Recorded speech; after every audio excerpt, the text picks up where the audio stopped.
السلام علیکم ورحمۃ اللہ وبرکاتہ۔ پڑھیے درود پاک پڑھ لیجیے۔ اللہم صلی علی سیدنا مولانا محمد بارک وسلم، صلاۃ و سلام علیک رسول اللہ صلی اللہ تعالیٰ علیہ وسلم۔ بریلی شریف ہم سنیوں کا مرکز، جہاں سے حضور مفتی صاحب تشریف لائے ہیں، مظہر عمران صاحب اشرفی بریلی شریف سے، جن کا بے چینی کے ساتھ انتظار تھا، مگر پبلک سے میں گزارش کروں گا، عوام سے، کہ جو ابھی بھی ادھر ادھر بیٹھی ہوئی ہیں، یہ ٹائم تو ایسا ہے کہ بالکل جمنے کا وقت ہے، بیٹھنے کا وقت ہے، اور اجتماع، یہ جلسہ، یہ اجلاس اسی لیے کرایا جاتا ہے کہ کچھ چیز ہم حاصل کر سکیں۔ آؤ قریب آ کے بیٹھ جائیں، اور جو ادھر ادھر بیٹھے ہیں وہ بھی بالکل اسٹیج کے قریب آئیں۔ حضور کی بارگاہ میں دعوت سکون دیتا ہوں حضور کو کہ عمران مظہری صاحب جو اشرفی بریلی شریف سے تشریف لائے ہیں، آپ کی بارگاہ میں محدثانہ مخلصانہ انداز سے گزارش ہے کہ آپ جلوہ اسٹیج پہ تشریف لائیں اور اپنے نورانی و عرفانی خطاب سے ہمارے دلوں کو منور و مجلہ فرمائے۔ آپ کا استقبال کیجئے۔ نعرہ تکبیر، نعرہ رسالت، مسلک اعلیٰ حضرت۔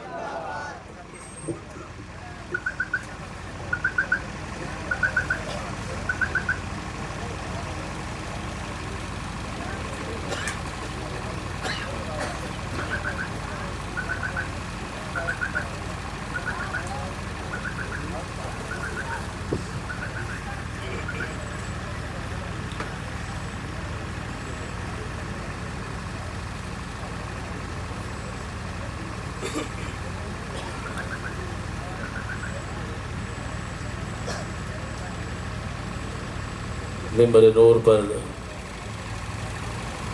جلوہ بار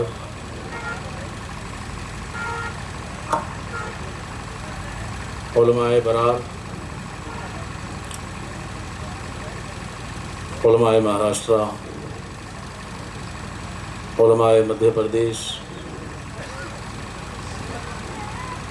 و دیگر علماء اہل سنت،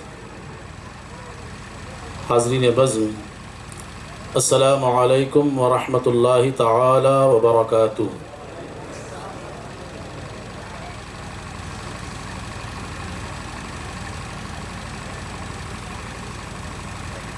بڑی خوشی کی بات ہے کہ آج سرزمین مورشی پر نکہت و نور میں ڈوبی ہوئی یہ رات، جس میں اللہ تبارک و تعالی کی رحمتوں کی برسات ہے،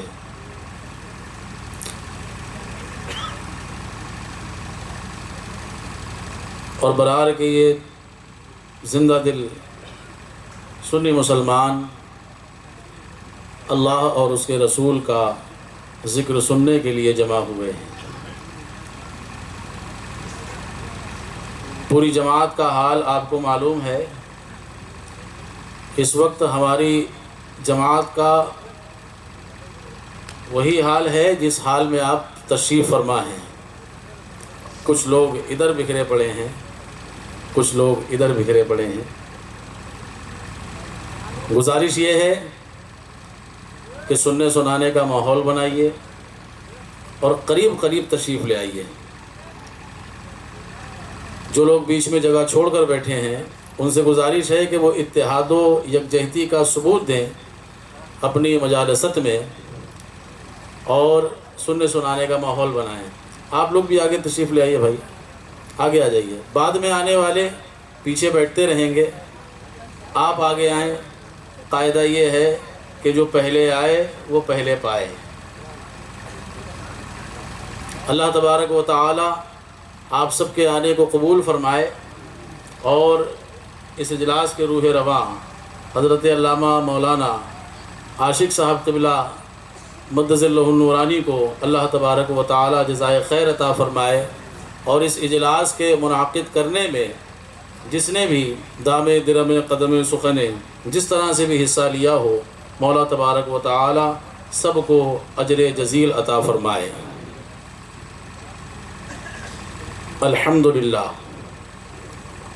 الحمدللہ نحمده ونستعینه ونستغفره ونؤمن به ونتوکل علیہ ونعوذ باللہ من شرور انفسنا ومن سيئات أعمالنا من يهده الله فلا مضل له ومن يضلله فلا هادي له ونشهد أن لا إله إلا الله وحده لا شريك له ونشهد أن سيدنا ومولانا محمدا عبده ورسوله أما بعد فأعوذ بالله من الشيطان الرجيم يعلمه الكتاب والحكمة ويزكيهم صدق الله مولانا العظيم وصدق رسوله النبي الأمين الكريم ونحن على ذلك لمن الشاهدين والشاكرين والحمد لله رب العالمين۔ انتہائی عقیدت و محبت و احترام کے ساتھ آقائے نامدار مدنی تاجدار دونوں عالم کے مالک و مختار، ہم بے کسوں کے کس بے بسوں کے بس، بے سہاروں کے سہارا، ڈوبتے ہوئوں کے پالن ہارا، یعنی صاحب کوثر محبوب رب العالمین جناب محمد الرسول اللہ صلی اللہ تعالی علیہ وسلم کی بارگاہ نور میں جھوم جھوم کر ہدیہ درود کا نذرانہ بآواز بلند پیش کریں اور پڑھیں اللہم صلی علی سیدنا شفیعنا و مولانا محمد معدن الجود والکرم وعلی آلہ وصحبہ وبارک وسلم صلاۃ و سلاما علیک یا رسول اللہ صلی اللہ تعالی علیہ وسلم۔ حضرات، مجھے حکم ہوا کہ آج آپ کو مدارس اہل سنت کی اہمیت و افادیت پر کلام کرنا ہے۔ مدارس اہل سنت کا وجود دنیائے انسانیت کے لیے کس قدر مسعود ہے، اس کو اگر واقعی سمجھنا چاہتے ہیں تو ہمیں اور آپ کو آقائے کریم صلی اللہ تعالی علیہ وسلم کی ولادت سے پہلے کے حالات جاننے کی ضرورت ہے کہ جس وقت میرے آقا صلی اللہ تعالی علیہ وسلم اس خاکدان گیتی پر جلوہ بار نہیں ہوئے تھے، اس وقت یہ زمانہ کفر و شرک کی تاریکی سے دوچار تھا۔ اس وقت صرف کفر و شرک کی تاریکی دنیا کو گھیرے ہوئے نہیں تھی، بلکہ اس وقت اقتصادی تاریکی تھی، اس وقت معاشرتی تاریکی تھی، اس وقت اخلاقی تاریکی تھی، اس وقت تمدنی تاریکی دنیا کو گھیرے ہوئے تھی۔ حضرات، ایسے وقت میں اللہ کے رسول صلی اللہ تعالی علیہ وسلم کی جلوہ گری ہوتی ہے۔ بولیے سبحان اللہ۔ اللہ کے رسول صلی اللہ تعالی علیہ وسلم جلوہ گر ہوئے اور آپ نے پیغام اقرا بلند فرمایا، اور جیسے ہی آپ نے پیغام اقرا بلند فرمایا ہے، وہ تمام تاریکیاں جو عالم کو اپنے لپیٹے میں، اپنے گھیرے میں لیے ہوئے تھیں، وہ تمام تاریکیاں ایک پل میں دم توڑ گئیں۔ سبحان اللہ۔ حضرات، آپ دیکھیں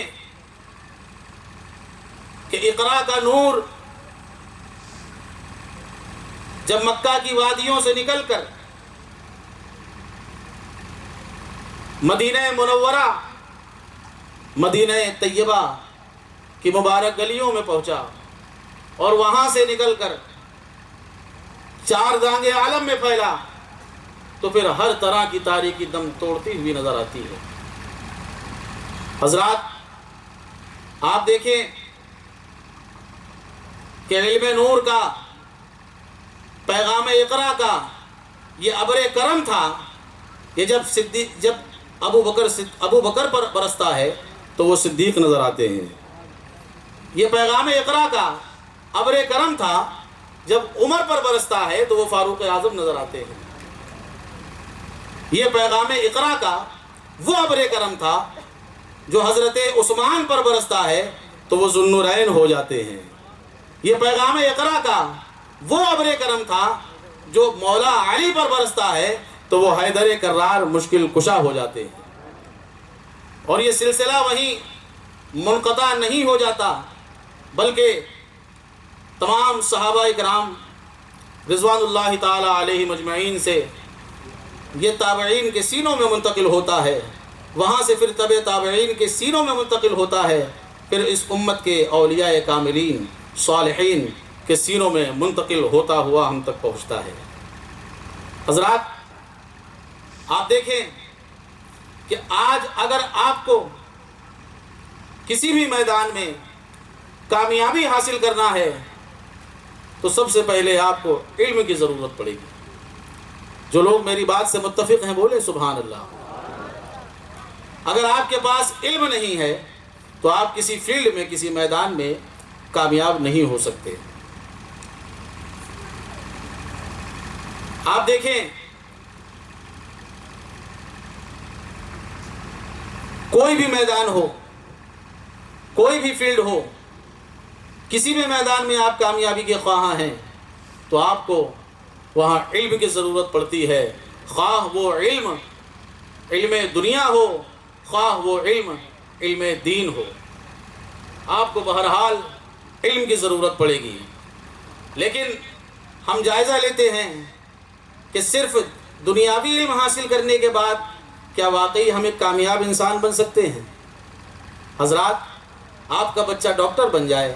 ہمارا بچہ انجینئر بن جائے، ہمارا بچہ پروفیسر بن جائے، ہمارا بچہ لیکچرر بن جائے، ہمارا بچہ دنیاوی اعتبار سے کتنا ہی کامیاب و کامران ہو جائے، لیکن جب آپ شریعت مطہرہ کے آئینے میں، قرآن کریم کی تعلیمات کے آئینے میں، احادیث کریمہ کی تعلیمات کے آئینے میں جب اس کا چہرہ، جب اس تعلیمات قرآن و احادیث کا چہرہ، تعلیمات و قرآن و احادیث کا آئینہ جب آپ اس کے سامنے رکھتے ہیں تو اس آئینے میں اس کو یہ بخوبی نظر آ جاتا ہے کہ ہم ناکام ہیں،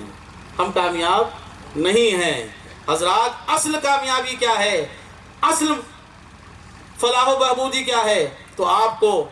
یہ علماء اہل سنت بتائیں گے، یہ مفتیان ذوی الاحترام بتائیں گے کہ واقعتاً اگر آپ اصل کامیابی حاصل کرنا چاہتے ہیں کہ آپ کے بچے دنیا میں بھی کامیاب ہو جائیں اور آخرت میں بھی سرخرو ہو جائیں، تو اس کے لیے آپ کو مدارس اہل سنت کا رخ کرنا پڑے گا، مدارس اہل سنت کا رخ کرنا پڑے گا، کیونکہ مدارس اہل سنت انسانی کردار سازی کا وہ کارخانہ ہے جہاں پر الحمدللہ رب العالمین انسانیت کی تعمیر کی جاتی ہے، جہاں پر حسن اخلاق کے پیکر میں انسانوں کو ڈھالا جاتا ہے، جہاں پر اخوت و محبت کی فضائیں ہموار کرنے کا درس دیا جاتا ہے۔ اگر آپ واقعی کامیابی چاہتے ہیں، کامرانی چاہتے ہیں، تو آپ کو اور آپ کے بچوں کو مدارس اہل سنت کا رخ کرنا ہی پڑے گا۔ اور صرف آپ کو مدارس اہل سنت کا رخ نہیں کرنا، بلکہ ہمارے مدارس اس پرفتن ماحول میں، اس فتنہ انگیز ماحول میں کس طرح محفوظ ہوں گے، اس کو سمجھنا اور اس کے لیے کوشش کرنا، یہ بھی آپ کی اور ہماری دینی ذمہ داری ہے۔ لہٰذا ہمیں اور آپ کو سمجھنا ہوگا کہ ہمیں مدارس اہل سنت کے وجود کو کس طرح بچانا ہے، ہمیں مدارس اہل سنت کے وجود کو کس طرح پھلتے پھولتے رہنے دینا ہے۔ آپ کو یہ سمجھنا ہوگا، یہ پلاننگ کرنا ہوگی، یہ منصوبہ بنانا ہوگا کہ مدارس اہل سنت فلاح و بہبود کی راہ پر کس طرح گامزن ہوں گے۔ حضرات اولیاء کرام رضوان اللہ تعالی علیہ مجمعین کے عقیدت مندوں کا یہاں جمع غفیر ہے۔ آپ دیکھیں، چاہے سرکار غوث اعظم رضی اللہ تعالی عنہ ہوں یا چاہے سرکار غریب نواز رضی اللہ تعالی عنہ ہوں، یہ سلسلہ آپ کے چوچا مقدسہ چلے جائیے، وہاں آپ کو سیدنا سرکار مخدوم اشرف جہانگیر سمنانی رضی اللہ تعالی عنہ کی ذات والا ستودہ صفات نظر آئے گی۔ بریلی شریف آ جائیے، اعلیٰ حضرت امام اہل سنت سرکار حجت الاسلام اور سرکار مفتی اعظم ہند رضوان اللہ تعالی علیہ مجمعین کی ذوات طیبات آپ کو نظر آئیں گی۔ آپ دیکھیں کہ یہ بڑے بڑے اولیاء کرام، یہ اجلہ علماء کرام، یہ بڑے بڑے اکابرین اولیاء کرام، یہ سب الحمدللہ مدارس اہل سنت کے پروردہ ہیں۔ مدارس اہل سنت کی گود میں ان کی تعلیم و تربیت ہوئی ہے، اور مدارس اہل سنت کا فیضان وہی فیضان جو سرکار دو عالم علیہ الصلوۃ والتسلیم کے سینہ اقدس سے زبان فیض ترجمان سے صحابہ کے سینوں میں منتقل ہوا، وہاں سے تابعین کے سینوں میں منتقل ہوا، وہاں سے تبع تابعین کے سینوں میں منتقل ہوا۔ اسی نور نے سرکار عبد القادر جیلانی کو غوث اعظم بنایا ہے، اسی نور نے سرکار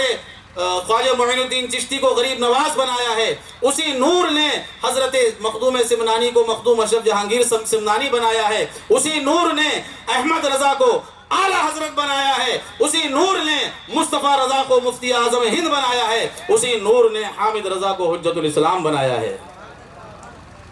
حضرات، آپ بھی اگر چاہتے ہیں کہ آپ اس نور سے اکتساب فیض کریں، اس نور کو اپنے کاسے دل میں جمع کریں، تو آپ کو مدارس اہل سنت کا رخ کرنا پڑے گا، آپ کو مدارس اہل سنت کی طرف آنا پڑے گا۔ اور مدارس اہل سنت کا وجود کیسے مستحکم ہوگا، کیسے مضبوط ہوگا، اور فلاح و بہبود کی راہوں پر ہمارے ادارے کس طرح گامزن ہوں گے، یہ بار آپ کے کاندھوں پر ہے، یہ بار آپ نے کل بھی اٹھایا تھا، یہ بار آج آپ بھی اٹھائیں گے، اور صبح قیامت تک انشاءاللہ تبارک و تعالی مسلمان اس بار کو اٹھاتے رہیں گے۔ حضرات، ملت اسلامیہ کی سوکھی ہوئی فصلوں کی آبیاری کے لیے ضروری ہے کہ مدارس اہل سنت کا فیضان ان سوکھی ہوئی فصلوں پر ابر کرم بن کر برسے، اور آج بھی مدارس اہل سنت کے در و دیوار آپ کو دعوت فکر دے رہے ہیں، دعوت تعلیم دے رہے ہیں، دعوت تبلیغ دے رہے ہیں، اور یوں گویا ہے کہ یہ ابر یہاں سے اٹھے گا اور سارے جہاں پر برسے گا۔ جو ابر یہاں سے اٹھے گا مدارس اہل سنت سے، الحمدللہ انشاءاللہ تبارک و تعالی وہ سارے جہاں پہ برسے گا، اور برسا ہے سارے جہاں پر۔ میں نے ابھی بزرگوں کا ذکر کیا، سرکار شیخ عبد القادر جیلانی بغدادی کا نام لیا، سرکار غریب نواز کا تذکرہ کیا، سرکار اعلیٰ حضرت کا نام لیا، حضور مفتی اعظم ہند کا نام لیا۔ یہ سب مدارس اہل سنت کے پروردہ ہیں، یہ سب مدارس اہل سنت کا فیضان ہے۔ اور حضرات، آخر میں ایک بات کہوں کہ حالات اس بات کے متقاضی ہیں کہ ہم اور آپ عیش و عشرت کی چادریں اپنے کاندھوں سے اتار کر پھینک دیں، اپنے بزرگوں کو دیکھیں، اپنے اسلاف کو دیکھیں کہ انہوں نے کس طرح دین کی خدمت کی ہے، کس طرح دین ہم تک پہنچایا گیا ہے۔ اس کو جس دن آپ محسوس کر لیں گے، عیش و عشرت کی چادریں آپ کے کاندھوں سے اتر جائیں گی، اور آپ تواضع انکساری کے ساتھ، خلوص و للہیت کے ساتھ دین کا پیغام دل نواز نشر کرنے کے لیے اٹھ کھڑے ہوں گے انشاءاللہ تبارک و تعالی۔ اللہ تبارک و تعالی ہم سب کو مدارس اہل سنت کی